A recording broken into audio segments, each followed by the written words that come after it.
Bonsoir et bienvenue sur Face à la Nation.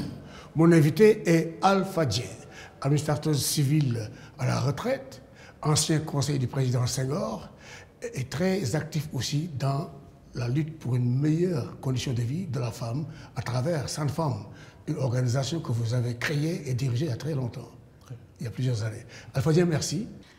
Mais c'est naturel, mon cher Khalil. Nous sommes des amis et des amis de très longue date. Tu m'as toujours apporté ta collaboration fructueuse, notamment à Sanfam, parce qu'on s'est connus justement quand je commençais à diriger cette organisation. Bien sûr. Effectivement, je suis administrateur civil de classe exceptionnelle, ayant servi sous Senghor, ayant servi aussi comme directeur de cabinet et du ministre de la Santé et du ministre de l'Urbanisme, avant que je n'ai été recruté par l'USAID. Alors, félicitations pour cette carrière magnifique qui servira absolument au Sénégal, qui continuera à servir au Sénégal et surtout qui servira aussi d'exemple et de référence pour notre jeunesse. Alors, la coalition au pouvoir au Sénégal vient d'obtenir la majorité absolue, lorsque M. Pape Diop a décidé de la rejoindre. Alors, quelle est votre lecture de cette situation? Eh bien, ma lecture de cette situation, c'est que la façon dont la coalition a acquis cette majorité m'a paru un peu curieuse. Bien, mais aujourd'hui, nous sommes derrière tout ça, à partir du moment où l'opposition l'a accepté. Elle avait certes une majorité relative, parce qu'elle n'avait pas tout à fait les chiffres qu'il fallait pour avoir la majorité absolue. Et Pape Diop est venu les rejoindre pour leur permettre d'avoir la majorité absolue. Mais la question que je me pose, c'est la façon dont Pape Diop est arrivé pour compléter le pouvoir dans sa quête de majorité absolue.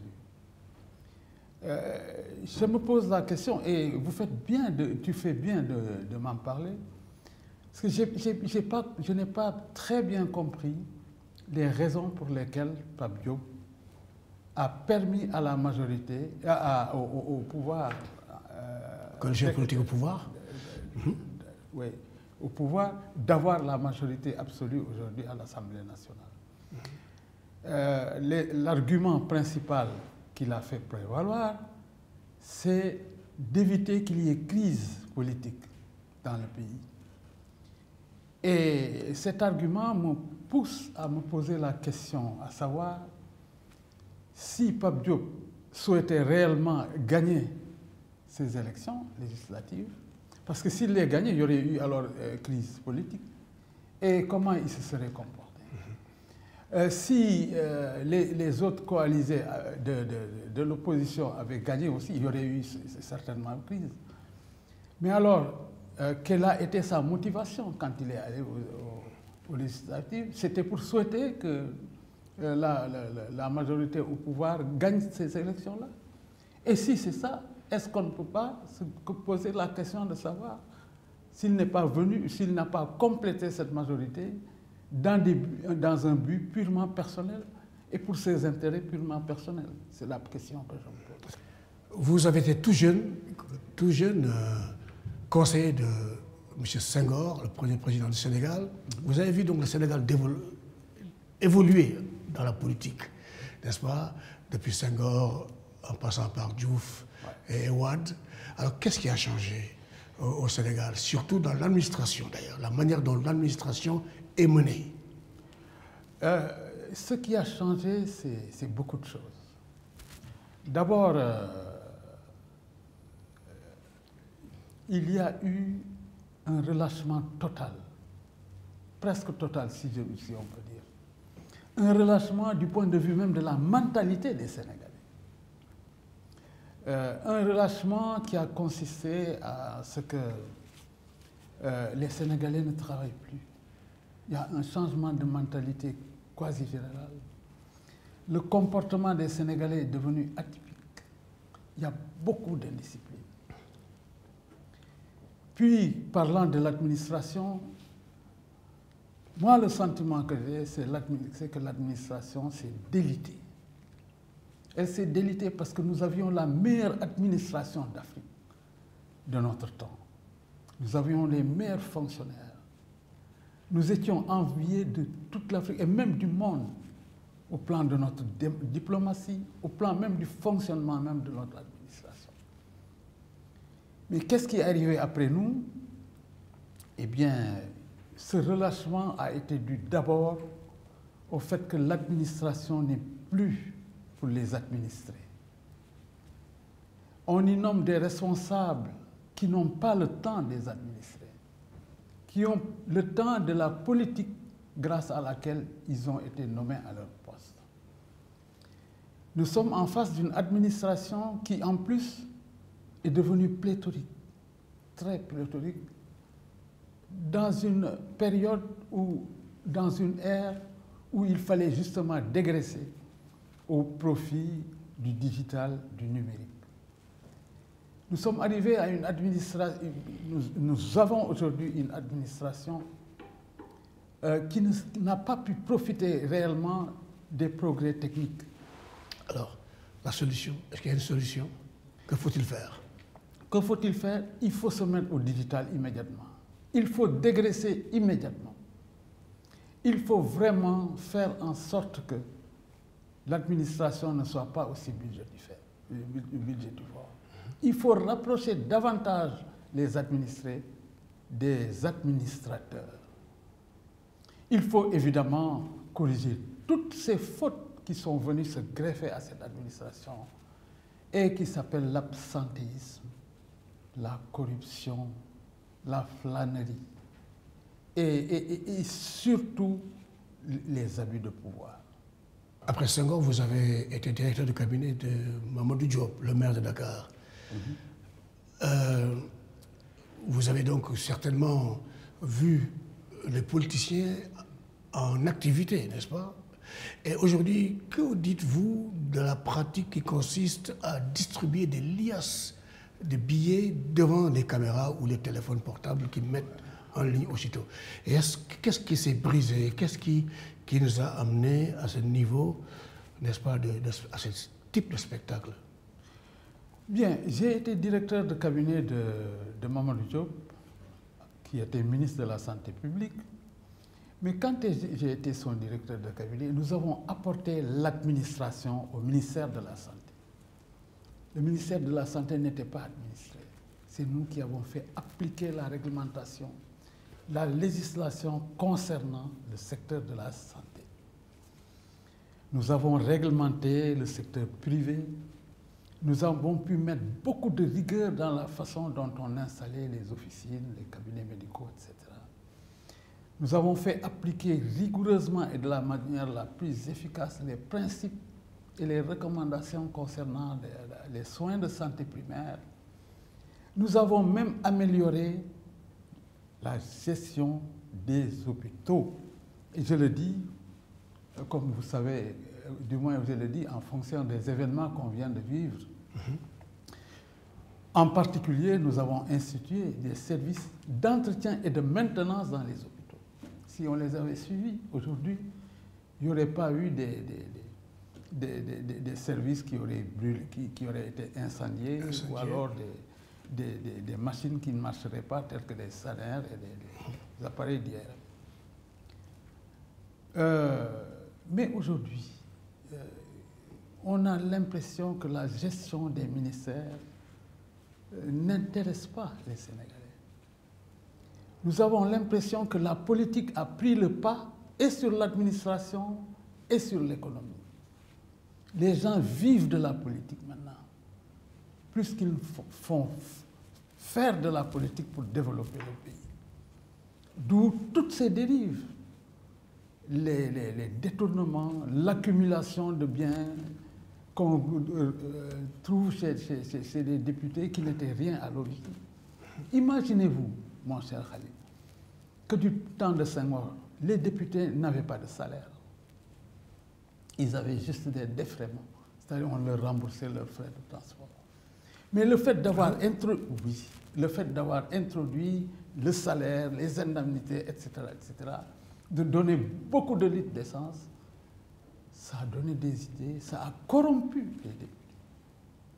Ça les a corrompus au point où on voit des députés fabriquer de l'argent, traficoter des faux billets, des passeports. Ou même traficoter des passeports diplomatiques.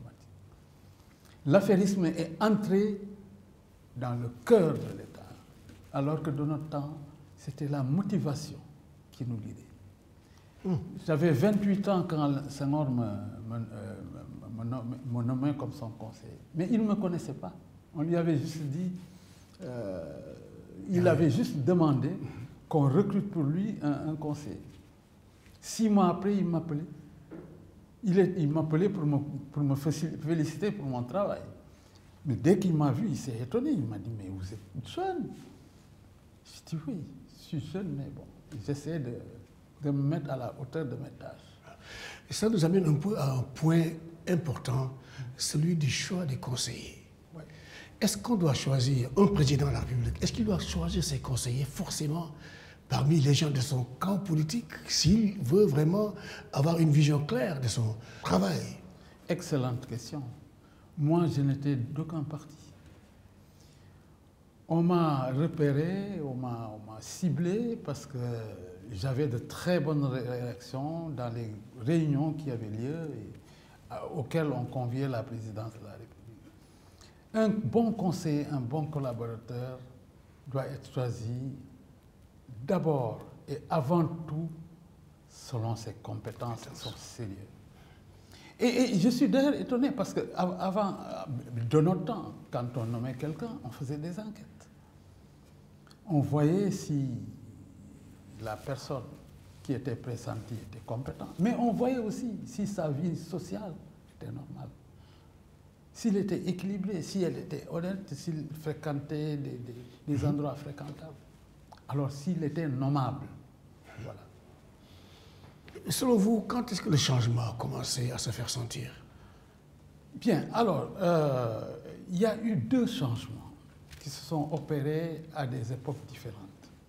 Le premier changement, c'est la libéralisation de l'économie qui a commencé avec Abdou Diouf.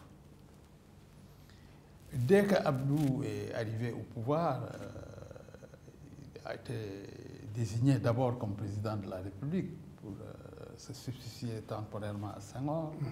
Il y avait la Banque mondiale avec son plan de redressement qui avait demandé qu'on mette fin à toutes ces organisations d'encadrement, d'orientation, qui avaient leur utilité, qui avaient peut-être besoin d'être améliorées, d'être perfectionnées, mais qui avaient leur utilité. C'était l'ONCAD, c'était la SODEVA pour la vulgarisation. Il fallait encadrer le monde rural, parce que le monde rural vivait une époque archaïque avec des dabas, des houes, des hilets.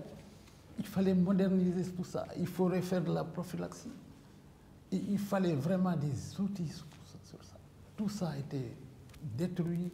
L'ONCAD qui stockait beaucoup de réserves de semences, etc. Ou même des denrées en période pour du moins faire face aux périodes de soudure. Oui. Voilà. Tout ça a disparu. Donc ça, c'est le premier changement. Et mieux, cette libéralisation, ce libéralisme a tué notre industrie. Nous avions la meilleure industrie de l'Afrique francophone. On avait le textile, on avait même des... Sotiba, Saint-Afrique, tout ça. Les Sotiba, exactement. On avait aussi la Socas pour la tomate. Ouais. Avant, on avait la sucrerie. Ouais. Et c'est avec nous que les ICS sont arrivés. Voilà, donc...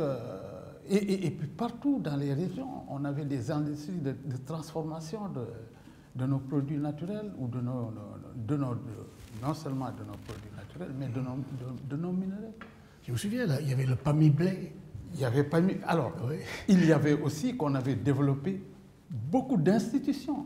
L'ITEA, Institut Technologie Alimentaire, n'est-ce pas, dont on n'a pas exploité tous les résultats, toutes les ressources et qu'on regrette aujourd'hui avec la crise en Ukraine. Oui. Parce que le PAMI-blé était là. Il suffisait juste de le développer davantage, de le mettre dans les habitudes alimentaires des populations. Oui, le pain de mie. Oui. Exactement, absolument. Voilà. Alors, donc, il y a eu ça. Et il y a eu, bon, toutes ces industries n'ont pas pu être protégées et ont croulé sous le poids de la concurrence internationale. Okay. Il fallait les protéger. Il fallait les protéger. Par des lois, par des dispositions légales. Absolument, absolument. Comme on fait d'autres pays qui sont devenus émergents. Mais pourquoi ça que la Thaïlande, par exemple. Mais pourquoi on ne l'a pas fait? Mais parce que Abdou Diouf avait peur qu'on ne paye pas les fonctionnaires à un moment donné, parce que c'est la Banque mondiale. C'est la Banque mondiale, oui, voilà, il y avait cette menace. Et qui a fait que Abdou n'a pas tenu. Du temps d'Abdou, c'était presque le dictat de la Banque mondiale. Oui. Alors, l'autre aspect, c'est la trop forte politisation de la vie au Sénégal. Les gens se sont mis à se nourrir de la politique. Et en se nourrissant de la politique, ils ont presque un peu tué l'économie, un peu tué le social. Et ils en sont arrivés à faire de la politique une industrie. Il y a dans cette politisation aussi on a assisté à la formation de sortes de potentats religieux qui ont fortement pesé sur la vie politique. Et ça a commencé quand, exactement? Ça a commencé avec Wade.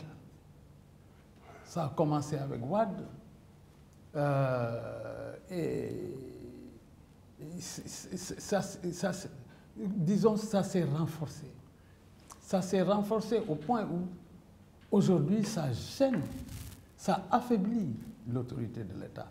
Bon, je ne critique pas outre mesure les milieux religieux, mais ce qui aurait été souhaitable, c'est qu'il y ait une sorte de synergie entre le pouvoir et tous ces potentats pour que l'économie aille de l'avant, pour qu'on puisse même réarmer moralement notre jeunesse et même les populations.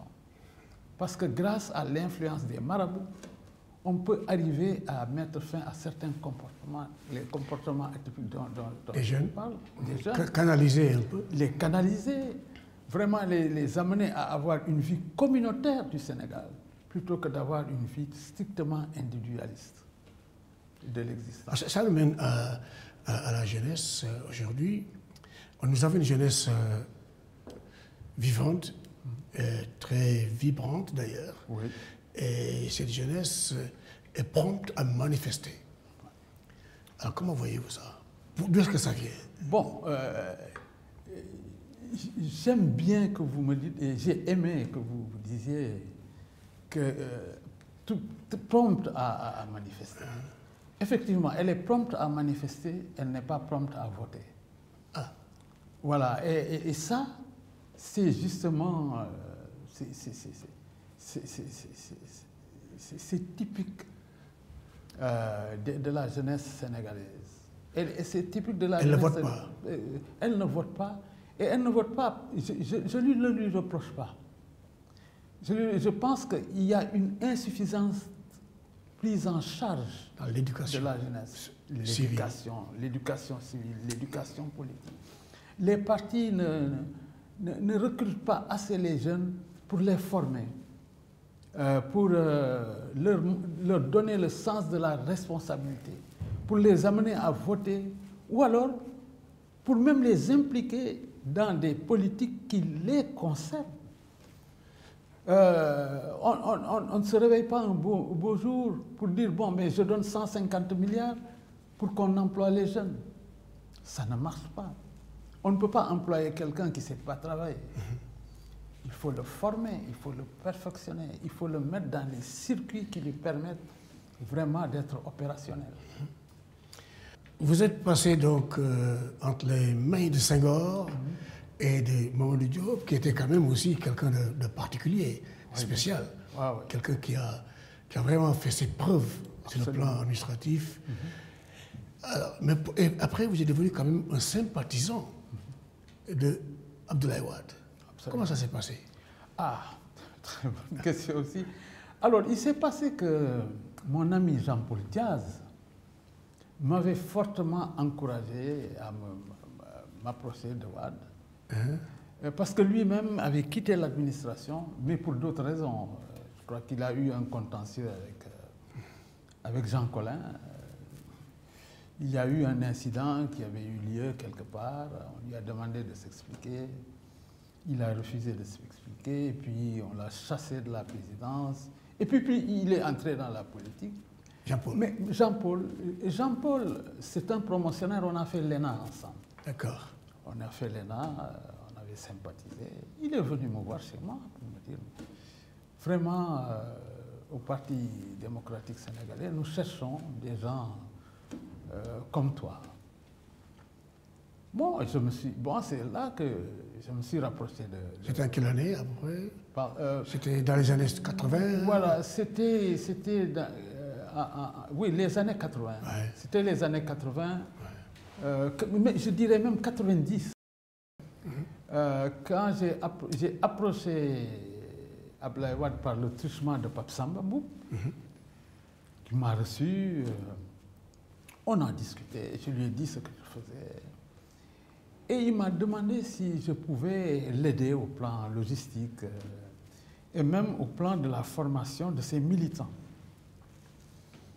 La première chose que j'ai eu à faire, c'est qu'on a formé des centaines et des centaines de ces militants en matière d'information, d'éducation et de communication. Oui, magnifique. Oui, parfois même je rencontrais dans la rue des députés qui s'arrêtaient, qui me reconnaissent, qui s'arrêtaient. Mais c'est grâce à votre formation que je suis. C'est le charme de la formation, c'est important. Oui, absolument. Et puis ensuite, à l'approche des élections qui devaient le mener au pouvoir, il m'a demandé de la logistique. Et j'ai mis, je me gêne de le dire là maintenant, 3 des 4 véhicules qu'avait Sanfam, je les mettais à sa disposition pour qu'il aille faire sa campagne électorale. Les militants qui participent au développement des partis, c'est tout à fait normal. Voilà, et bon... Et ça a servi même au Ablaye Bathily, à Landing Savané. Et ça, vraiment, je l'ai beaucoup aidé au second tour des élections qu'il avait gagné. Alors, mais pourquoi on ne vous a pas vu dans le gouvernement? Eh bien, on ne m'a pas... Après la victoire de Wade. Wade pensait que ma fonction de directeur général de Sanfam suffisait, que je n'avais pas besoin de fonction de ministre. Et puis ensuite, quand il est allé à la présidence, ce n'est plus la même personne. Vous savez, quand vous êtes entre le pouvoir, quand vous êtes où, vous n'êtes plus bon, mais je l'ai perdu de vue pratiquement. Jusqu'au moment où Pape Samba Mboup s'est souvenu de moi, on m'a fait appeler pour me dire, mais on n'a rien fait pour toi, on regrette, mais il faut que je fasse en sorte que Abdoulaye Wade te reçoive pour que vous discutiez. Je lui ai dit, mais écoutez, moi, j'avais vraiment besoin de changement. Hein. Je me suis rapproché de lui, non pas pour être ministre, mais je voulais absolument qu'il y ait alternance, parce que ça n'allait plus. D'ailleurs, à la fin du mandat d'Abdou Diouf, j'avais même écrit un article dans l'Obs, article que j'avais intitulé « La chute du roi sommeil ». Oui, absolument. Absolument. Du roi sommeil. Du roi sommeil, oui. Tellement j'avais envie de cette alternance, tellement j'avais souhaité que, enfin, Wade vienne rompre vraiment la longue tradition qu'avait instaurée le Parti socialiste. Donc Pape Samba Mboup a essayé de vous rappeler. Il a essayé de me rappeler. Il faut reconnaître quand même à M. Pape Samba Mboup cette fidélité solide en amitié. Tout à fait. En tout cas, il a été très fidèle. Il a obtenu que Abdoulaye Wade me reçoive. Et Abdoulaye Wade ne m'a reçu qu'en 2007. Il m'a dit, mais tu ne veux pas être ministre? Je dis, mais être ministre, ça ne m'intéresse pas trop parce que vous allez me nommer ministre 3 mois après si vous m'enlevez. j'avoue que notre amitié va être finie et je risque d'en partir beaucoup plus. Voilà comment je lui ai répondu, très sincèrement, très franchement. Donc c'était à lui de voir un peu ce qu'il... C'était à lui de voir. Là où il pouvait vous utiliser. Exactement. Ouais. D'accord. Et puis il n'y a pas eu de suite, évidemment. Il n'y a pas eu de suite. Il n'y a pas eu de suite. Non. Non, mais je ne l'ai pas regretté non plus. C'est bien dommage. L'opposition a fait des erreurs qui lui ont valu la présentation d'une liste presque, disons, où ces ténors, dans laquelle ces ténors étaient absents. Alors, d'où vient une telle erreur, selon vous? Bien, alors, moi je dis d'abord que c'est une erreur qui ne lui a pas été tellement imputable.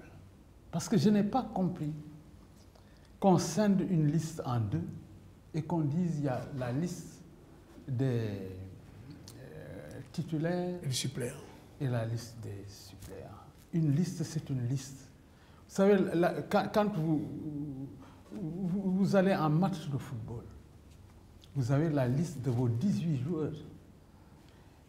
Alors, ces 18 joueurs, il y a des titulaires là-dedans, mais ça reste une liste. Le reste, c'est des gens qui sont là, tous qui sont appelés à remplacer. C'est exactement la même chose. Je pense que l'erreur de départ vient de là. Ensuite, maintenant, l'erreur vraiment imputable à Yewwi, c'est de n'avoir pas pu mobiliser la jeunesse en vue de voter. Si elle avait réussi à les convaincre, à les amener à voter, je pense qu'on ne parlerait pas de cette majorité juste acquise ou bien de cette défaite juste acquise. Je pense que c'est la plus grosse erreur qu'a commise l'opposition. Ne pas avoir formé la jeunesse. Ne pas avoir formé la conscience jeunesse, du parti. ne les avoir pas conscientisés. Et je pense que les gens se sont abstenus. Il y en a qui se sont abstenus, qui n'ont pas voulu voter, du fait de la présentation d'une liste de suppléants à la place du titulaire. Mais ça, ce n'est pas aussi important. Mais si la formation avait été solide, oui, les gens auraient voté quand même parce que ce serait un vote pour le parti. Tout à fait. Pour le parti. Tout à fait. Alors, nous avons eu l'intercoalition, qui est une expression que je comprends difficilement, une intercoalition Wallou et Yewwi. Oui. Alors, cette intercoalition est allée aux élections avec des bulletins différents. Est-ce que c'est ça? Comment est-ce que vous comprenez ça? Que le PDS aille aux élections tout en étant dans une coalition avec Yewwi et que le PDS garde son bulletin bleu et que Yewwi ait son bulletin à lui. Comment est-ce que vous voyez ça? Mais moi, je pense que c'est une intercoalition atypique, de circonstances. Une coalition juste faite pour essayer d'abattre la coalition au pouvoir. Mais elle n'est pas viable. Il est évident qu'elle n'est pas viable. Est-ce que vous pensez que ça va continuer? Mais pas du tout. C'est pourquoi j'ai dit qu'elle n'est pas viable. Elle n'est pas viable. Elle n'est pas viable. Et je pense que... Est-ce qu'il n'y a pas eu des gens du PDS qui ont voté pour Yewwi? C'est-à-dire, c'est les gens du PDS qui veulent le changement. Tout à fait. Le PDS est dans la coalition Wallou Yewwi, mais ils mettent leur bulletin chez Yewwi. Non. Est-ce que ça porte? Est-ce que c'est ce qui risque de créer des... Parce qu'on a rappelé ces 3 députés, je crois. Tout à fait. On a réclamé ces 3 députés. Absolument. Est-ce que c'est pas cet imbroglio-là qui a fait porter préjudice un peu à cette coalition? Mais tout à fait, tout à fait. Je pense que d'abord, il n'y a pas eu cette transparence qu'il fallait dans la formation de la coalition. Et je pense qu'il y a un manque de confiance. Bon, disons qu'il y a une opportunité qui s'est présentée, surtout pour pouvoir battre Ben Bokk Yakaar. Mais réellement, ce n'est pas une coalition. Ils ont dit intercoalition. C'est juste une entente, quoi. Une entente. Ouais, ouais. Une entente, ouais. C'est juste une entente pour pouvoir arriver à cette fin. Mais cette fin pourra finir très, très, très rapidement. Le président Macky Sall, que pensez-vous de sa situation aujourd'hui? Est-ce qu'il est devenu plus populaire ou moins populaire? Est-ce qu'il est devenu un président dont se méfient les jeunes, comme on le pense souvent dans les salons? Bon, aller de 124 sièges de députés à 83, je pense que c'est déjà la mesure de l'impopularité. C'est dû à quoi? Qu'est-ce qui a causé justement cette impopularité du président Macky Sall? Bon, les gens disent d'abord que c'est dû au fait qu'il cherche un troisième mandat. Moi, je crois plutôt que c'est dû au fait que les populations sont fatiguées. Mais il y a aussi le fait qu'il ne parle, il ne dit pas non. Il ne semble pas dire non par rapport. Il ne s'exprime pas clairement sur le troisième mandat. Plus le fait que les populations, comme vous dites, absolument, en ont eu assez. De certaines, de quoi? De la corruption Bon, il y a d'abord la corruption, il y a non seulement la délinquance au sommet de l'État, mais il y a aussi que Macky Sall fait preuve d'une complaisance inquiétante et surprenante vis-à-vis de ses propres camarades de parti, de ses parents qui sont au pouvoir et qui ont commis beaucoup de fautes. Il y a enfin le fait que, il est vrai qu'il a réalisé beaucoup de choses, c'est un gros travailleur, mais il n'y a pas de retombées sociales de ces réalisations. Il n'y a pas de... Bon, il est vrai que... Les infrastructures, tout ça? Les infrastructures, tout ça. Vous voyez le pôle urbain de Diamniadio et du Lac Rose. Vous allez vous promener là-bas, vous avez l'impression que c'est vide. Et c'est vide parce que la conception même du pôle urbain, à mon sens, doit être revue.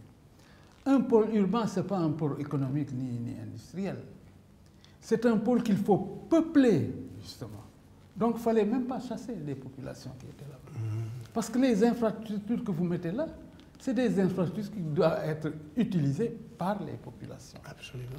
Vous voyez, ça, je vous donne des exemples comme ça. Le PRODAC, c'était fait pour vraiment redynamiser le secteur agricole, etc. Mais on n'en a fait aucune évaluation. Et manifestement, ça n'a pas atteint les objectifs qui étaient escomptés. Donc, il lui faut revoir, réévaluer pour essayer de donner d'autres orientations à ces beaux ouvrages. Hein. Il a vraiment, point de vue routier, etc., fait des réalisations qui sont telles que la façade ouest du Sénégal est très facile à traverser, tellement la circulation est bonne. Tout ça, il faut faire. Et puis ensuite, il y a des priorités qu'il faut qu'il adopte et qu'il mette en œuvre. C'est le chemin de fer. C'est l'exploitation des voies d'eau. Ces moyens de transport sont beaucoup plus rentables que la voie terrestre et sont beaucoup plus à même de favoriser le désenclavement du reste de Dakar. Et plus à même aussi de favoriser la fin de l'exode rural. Je pense qu'il devrait orienter sa politique vers là. Et pourtant, c'est dans son plan de développement de Sénégal émergent. J'ai bien vu le tracé Dakar, chemin de fer, le tracé de chemin de fer Dakar-Bamako, qui aurait pu être franchement salutaire pour l'économie du Sénégal. Le mouton aurait coûté moins cher, parce que le chemin de fer Dakar-Niamey aurait fait voyager des pintades qui coûteraient moins cher ici. Tout à fait. Et que les Nigériens pourraient acheter autre chose et retourner. Exactement. Alors la pintade, elle est à 12 000 aujourd'hui, alors qu'au Niger, elle est à 1 000 francs. Elle est à 1 000 francs. Donc le chemin de fer pour le développement. Oui, et c'est bizarre, je ne vois. Et donc qui est derrière ces plans émergents? Qui est derrière? Est-ce que c'est les Sénégalais qui sont derrière? Parce que je ne vois aucun plan émergent qui favorise le chemin de fer. C'est des infrastructures, des autoroutes, etc., qui supposent déjà une certaine aisance sociale pour les emprunter. Oui, mais ce qui m'étonne le plus, c'est que on est privilégié le terre qui a coûté presque ce qu'aurait coûté le chemin de fer Dakar-Bamako. Bien sûr, et plus, et même plus loin. Et même plus loin, et même plus loin. Aujourd'hui, les voies fluviales sont bloquées. Alors qu'avant, les chalands, je ne sais pas si vous avez entendu parler des chalands, c'est ces très grosses pirogues qui permettaient d'évacuer l'arachide et tous nos produits agricoles de l'intérieur du pays vers la capitale. Vous voyez, tout ça a été abandonné au profit de la route qui coûte cher. Et ça fait du plaisir d'entendre l'administrateur civil que vous êtes, n'est-ce pas, et qui semble dans le cours de votre discours, on sent cette importance de la prévision, de l'évaluation et de la prévision. Absolument. Et que ça, c'est des qualités qui manquent à ceux qui ont le pays entre leurs mains aujourd'hui. Mais tout à fait. Mais parce que ceux qu'on nomme, c'est des amis simplement du pouvoir. On ne tient pas compte de leurs compétences, on ne tient pas compte de leur capacité de vision, de planification, d'adoption de plans stratégiques. Et nos fonctionnaires, malheureusement, ne lisent pas. Moi, je suis vieux, mais je ne cesse pas de lire. Et je ne sais pas si vous suivez les émissions de Sadakan. Souvent, je viens animer je vous vois sur le plateau de mon ami Sadakan. Oui. Et là, j'ai vu un peu le développement que vous faites tous les deux d'ailleurs. Oui. Au passage, je salue mon cher ami Sadakan, n'est-ce pas? Oui. Alors, pour terminer cette émission, nous allons parler un peu de l'élément Karim Wade. Comment voyez-vous l'élément Karim Wade dans la coalition Wallu-Yewwi et dans la progression vers la présidence 2024? Excellente question. Bon, tant que Karim est bloqué, il ne peut pas entrer au Sénégal, eh bien, il faut considérer que ce n'est pas un danger pour Yewwi. Et je pense que d'ici les élections, il aura du mal à retrouver ses droits civils. Donc, ce n'est pas un danger. Je ne pense pas que ce soit un danger pour Yewwi. À moins qu'il y ait un rapprochement Wallou-Benno. À moins qu'il y ait ce rapprochement. Et s'il y avait ce rapprochement aussi, est-ce que Karim ne serait que libéré de son exil? Les conditions seraient signées. Tout à fait. Ce serait entendu sur les conditions. Tout à fait. Et c'est pourquoi aussi, ça suscite une autre question subsidiaire que je pose même personnellement à Sonko. S'il veut être président de la République dans 1 an, il faut qu'il s'affirme comme seul candidat. C'est le conseil que vous lui donnez? C'est le conseil que... Seul candidat. Ah ouais. Il est dans un environnement qu'il doit absolument nettoyer, qu'il doit absolument clarifier pour s'affirmer comme candidat officiel de l'opposition pour la prochaine présidentielle. Merci Alpha Dieng. Merci beaucoup. Merci d'être venu partager avec nous votre expérience. Parce que ce n'est pas tous les jours qu'on a devant soi, sur un plateau, quelqu'un qui a commencé par Senghor, qui a travaillé avec lui, qui a conseillé Senghor. Merci beaucoup Alpha Dieng. Je t'en prie mon cher ami. Tu es mon ami et je serai toujours à ta disposition. Merci. À chaque fois que tu auras besoin qu'on échange. D'accord. Merci beaucoup. Merci. Chers amis, c'était donc Alpha Dieng sur Face à la Nation. Alpha Dieng qui, comme vous l'avez remarqué, a passé ces longues minutes avec nous à échanger sur son expérience, sur sa vision du Sénégal, sur ce qu'il faut rectifier et surtout à inciter sur la prévision, la méthode. Senghor parlait de d'organisation et de méthode. De méthode, ouais. Et bien voilà, merci beaucoup et à très bientôt sur Face à la Nation.